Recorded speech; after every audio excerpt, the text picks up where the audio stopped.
Salut à tous, j'espère que vous allez bien. Aujourd'hui on va faire une petite vidéo actualité mercato les amis. Oui, il va peut-être y avoir quelques mouvements cette semaine, on l'espère, en tout cas on attend que ça, j'ai envie de dire, donc on y va, c'est parti.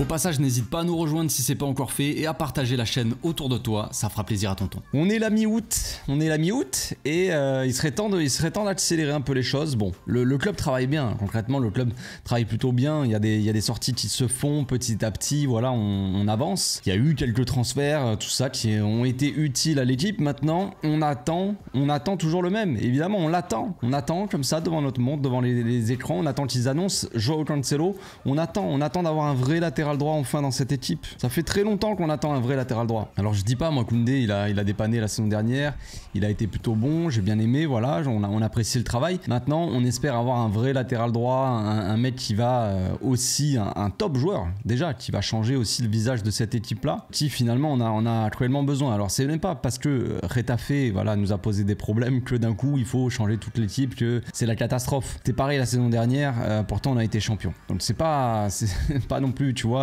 juste Retafe, on n'a pas réussi à gagner contre Retafe, donc on va pas gagner la Ligue des Champions, on va se faire éliminer encore. Ça n'a rien à voir, ça n'a absolument rien à voir, mais on aimerait que cette équipe passe un step, passe à un niveau supérieur, tu vois.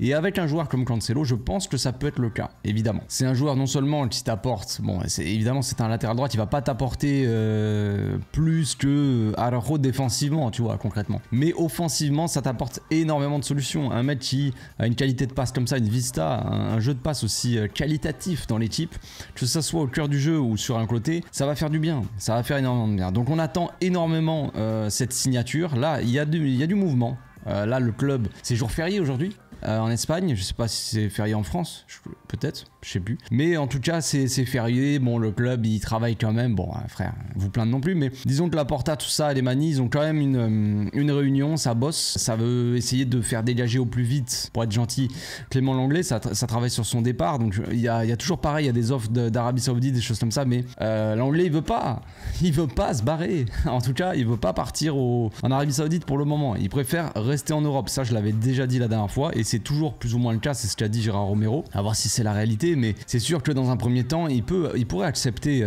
tout l'argent du monde en Arabie Saoudite, mais il se dit qu'il a encore quelque chose à donner, quelque chose à apporter à l'Europe, tu vois. Il se dit qu'il a encore le niveau pour jouer en Europe. Je sais pas s'il a des offres, mais voilà, il y en a qui partent en Arabie Saoudite, ils ont pas d'offres, ils ont pas le choix. Voilà, c'est comme ça, tu vois. Ils sont un peu obligés malgré eux. Maintenant, est-ce que c'est le cas de Clément Lenglet? Je ne sais pas. Mais ça serait pas mal qu'il se barre, parce que mine de rien, Clément Lenglet, il est bien sympathique.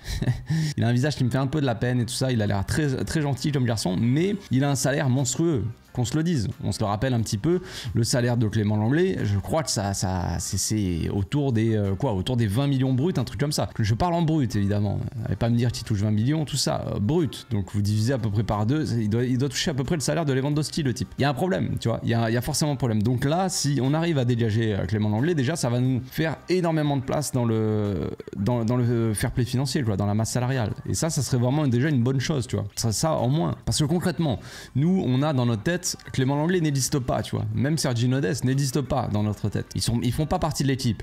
Mais dans les finances, dans la réalité, ils font partie de l'équipe. Ils ont un contrat avec le club. Et en termes de fair play financier, de pouvoir faire des mouvements sur le mercato, la Liga, et ben ils te disent, bah non, il y a Clément Lenglet encore dans ton équipe, tu vois. Donc tu peux pas. Donc il va falloir s'occuper de ça très rapidos. Là, le club est en train de bosser de toute façon sur les deux dossiers les plus bouillants du mercato pour l'instant, là, en ce moment.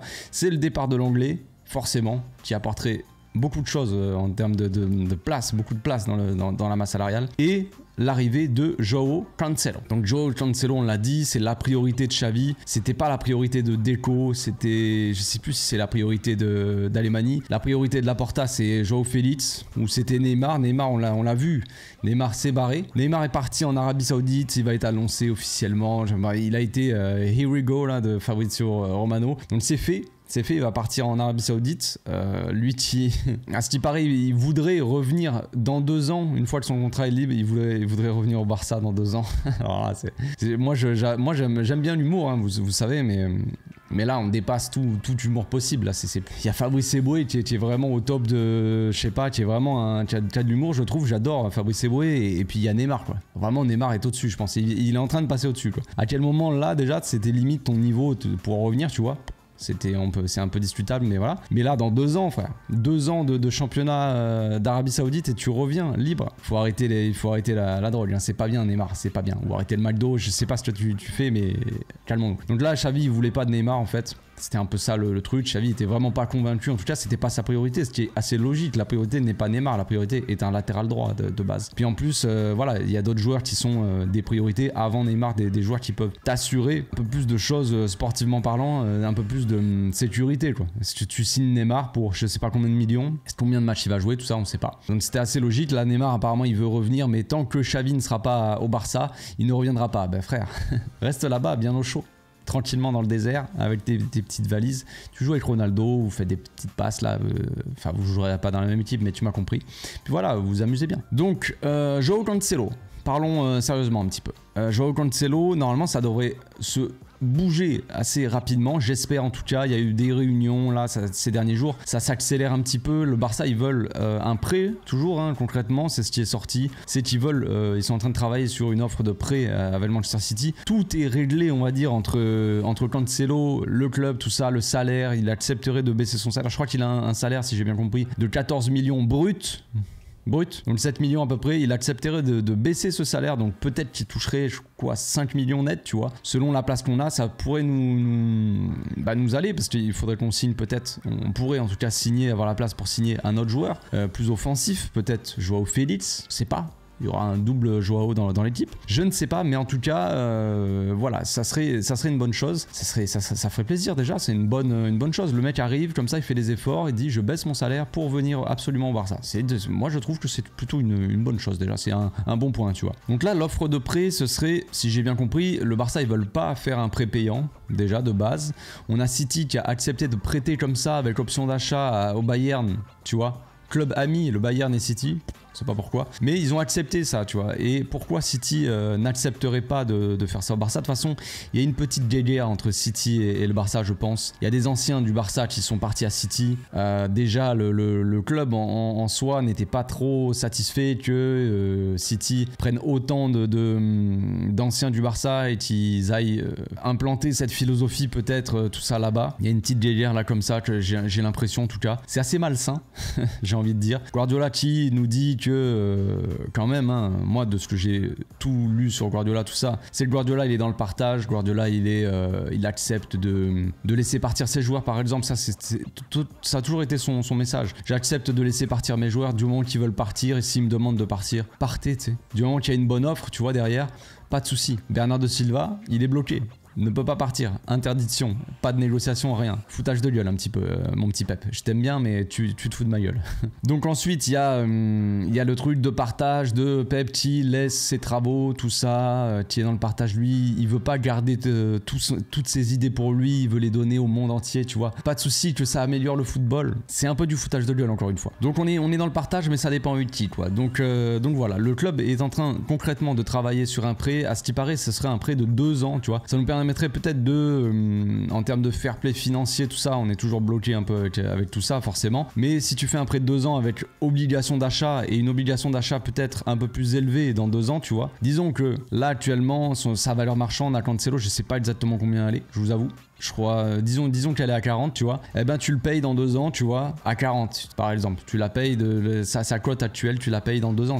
Alors que ça se trouve, dans 2 ans, sa cote, elle aura baissé de 10 millions, tu vois, en fonction de l'âge qui avance, tout ça. Donc, ils accepteraient de faire quelque chose comme ça. Le Barça, en tout cas, est en train de travailler là-dessus. C'est plus qu'une question d'heure, j'ai envie de dire, à voir si City va enfin lâcher l'affaire. Pep, de toute façon, ne veut absolument pas de Joao Cancelo dans son équipe. Donc, ça me paraît assez clair. Ils veulent qu'il parte. Le joueur veut absolument venir au Barça, le Barça le veut absolument en priorité, et son agent connaît très bien Laporta et travaille à fond pour le faire venir au Barça. Donc concrètement, tous les feux sont au vert, j'ai envie de dire. Il me manque plus, pour moi c'est juste une question de temps à moins d'un retournement total de situation. Logiquement, ça devrait se faire. Et le Barça, là, ils ont envie que ça se fasse mercredi ou jeudi. Donc demain ou jeudi, ils aimeraient bien que ça se fasse rapidos. Ce qui serait même beau, c'est qu'ils soient là dimanche prochain. C'était dimanche, je crois, le match. Ouais, dimanche. Ça serait beau. Ça serait beau, mais ça m'étonnerait. Mais qu'il arrive le plus vite possible, je pense qu'on en a besoin. Ensuite, pour parler vite fait de Joao Félix, quand même, le joueur là, ça devient un peu catastrophique. C'est en train de se passer. Ses propres supporters qui l'insultent et tout ça, c'est assez ridicule. Mais bon, que voulez-vous? Je sais pas exactement s'il a fait. Bon, alors oui, il a dit qu'il aimerait partir et qu'il aimerait aller au Barça, tout ça. De là à insulter sa mère, tout ça, ça me paraît quand même assez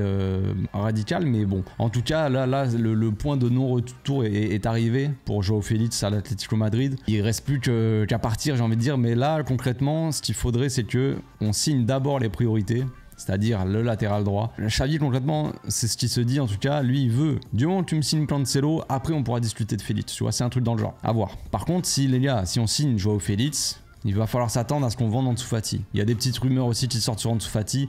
Son prix, apparemment, il aurait été fixé à 50 millions fixe, voire 60 millions en variable, tu vois. C'est ce que le club aimerait recevoir pour Ansu Fati. Si un club qui arrive, un club intéressant, disons, imaginez Arsenal par exemple, un club dans le style, tu vois, où Ansu Fati pourrait peut-être s'épanouir dans un style de jeu. Disons Arsenal qui arrive et qui dit je pose 50 millions pour Ansu Fati, il y a des chances que le club accepte de vendre Ansu Fati et d'aller prendre Joao Félix. Il y a un discours de Xavi qui n'a pas été très clair pour moi, c'est assez bizarre, je n'arrive pas à comprendre exactement le sens du discours. C'est quand il a parlé d'Ansu Fati, il a dit Ansu Fati est le futur du club, on ne sait pas ce qui peut se passer jusqu'au 31 août. Donc qu'est-ce que ça veut dire pour moi? Je ne sais pas exactement, tenter une petite réflexion, je me dis est-ce que c'est Xavi qui se dit d'un côté c'est le futur du club, mais d'un autre côté il n'est pas indispensable, et si on a moyen d'aller chercher un joueur vraiment qui sera décisif pour l'équipe, vraiment important pour l'équipe, eh ben, il faudra faire ce sacrifice. Est-ce que c'est ça qu'il veut dire? Ou est-ce qu'il veut dire que lui, par exemple, il compte sur Ansu Fati, qu'il veut garder Ansu Fati, mais que sa direction, elle veut tellement aller chercher par exemple Joao Félix que en fait ils vont être obligés de le vendre contre l'avis de Xavi, tu vois. Je ne sais pas si c'est quel est le sens de tout ça, mais c'est vrai que c'est assez flou quand même. Le mieux ce serait de ne rien dire à ce moment-là, je trouve, parce que là la communication de Xavi elle est un peu floue, et pour le joueur c'est pas forcément optimal non plus. Voilà, c'est tout pour aujourd'hui, je pense que j'ai fait le tour les amis. On se retrouve demain probablement pour une autre vidéo. Dites-moi dans les commentaires, pour ceux qui sont encore là, si vous êtes chaud que je débrief City Séville demain. Je pense que je vais le faire, Super Coupe d'Europe. Voilà, dites-moi dans les commentaires si jamais ça vous intéresse. Je ferai un petit sondage aussi sur YouTube. Voilà. Donc on se retrouve demain. D'ici là, portez-vous bien. Passez une très bonne journée. Ciao.